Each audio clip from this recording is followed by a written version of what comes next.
testing on the streets.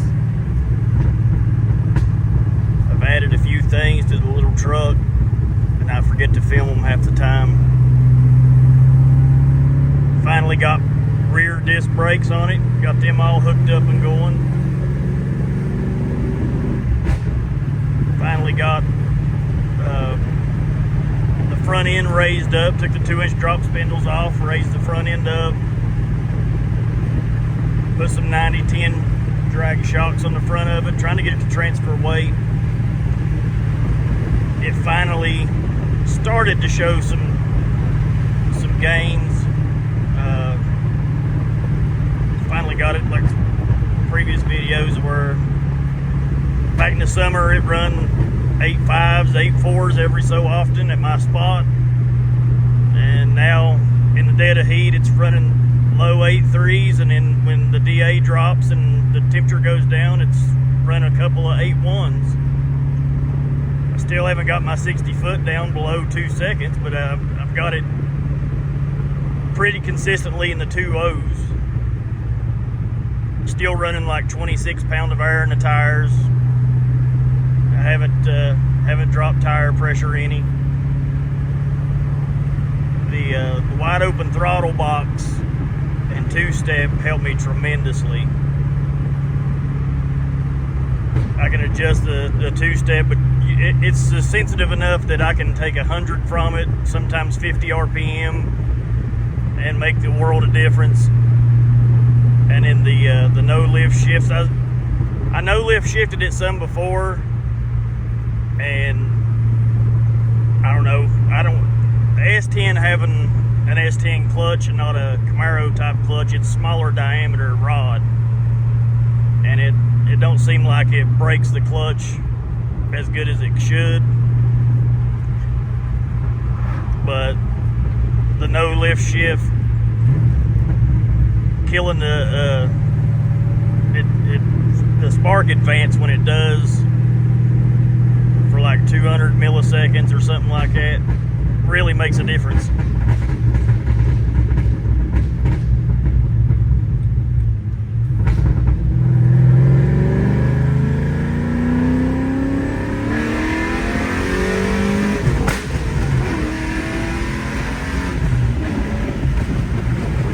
It makes a loud bang.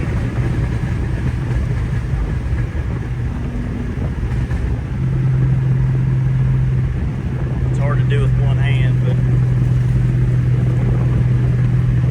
truck drives completely strange now with the 90-10 shocks on the front. No sway bar, and it raised up 2 inches. It's really bobs and weaves like you're on a boat. It's taken me some time to get used to that. I haven't drove it a whole lot. Took it grocery shopping today. Got another set of 2-inch blocks I'm gonna put on behind it. It's got 3-inch blocks on it. I'm gonna raise the back up. It's almost squatted right now. The 3-inch blocks it's actually dead even, but when you look at it in certain ways, it looks squatted because of the smaller front tires on the front and the bigger back tires on the back. Takes the gap in the fender well up, and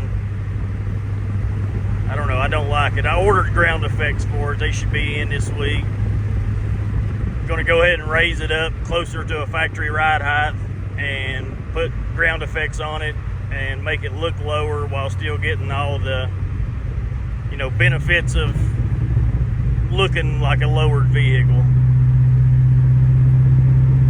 That's the goal anyway.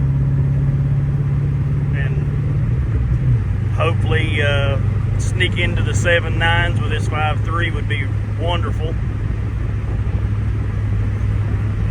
I talked to some engine guys, and I take everybody's information and kind of put it together and come up with my own.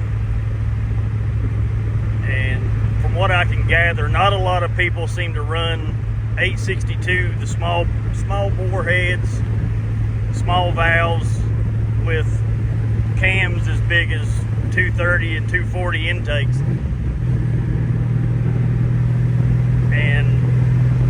think that's got a lot to do why it lays over and it don't gain any speed from 6,500 to 7,300. So I picked up a set of 243 heads. Probably going to put those on the 6-liter and raise the compression just a touch. Still don't know if I'm going to put flat tops on it or not, but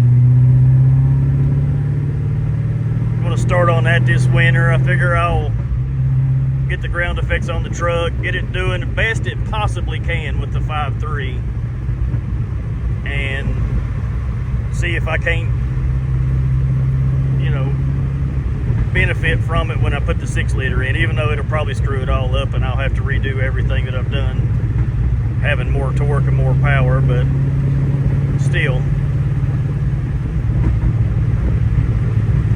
I mean, I'm pretty content with it. Today the DA was like 2,600, something like that. It was 81 degrees out, and it still did a 832 in the 8th. And my best to-date pass has been an 817. And I've still yet to go through the quarter mile. I've let off with about 200 feet from what I can figure up on a draggy graph in the quarter, and I've coasted to a 12.7. So it'd be nice to have a mid-12 if I can ever get to a quarter mile track or a place that has a quarter mile on it. Haven't done much of anything to the 6-liter. It's just been sitting. I've been more or less trying to get the suspension dialed in on this thing. Haven't got to make any videos. Like I said, I've had to run brake lines. I don't have a proportioning valve, so trying to do a brake torque. Back brakes are a little tight. I may have to get a proportioning valve and put on it, but having back brakes instead of just front brakes is so much better. I didn't know that I was missing out that much. The whole life of the truck, it had those same rear pads on it, so if they lasted 200,000 miles, then I don't see why they was doing anything. So I didn't figure it would be much of a difference just running front brakes only. And yeah, it stops a lot better now. But yeah, just an updated video. Hopefully get some content coming in a couple weeks, putting these ground effects stuff on and trying to get the truck lined out a little bit better.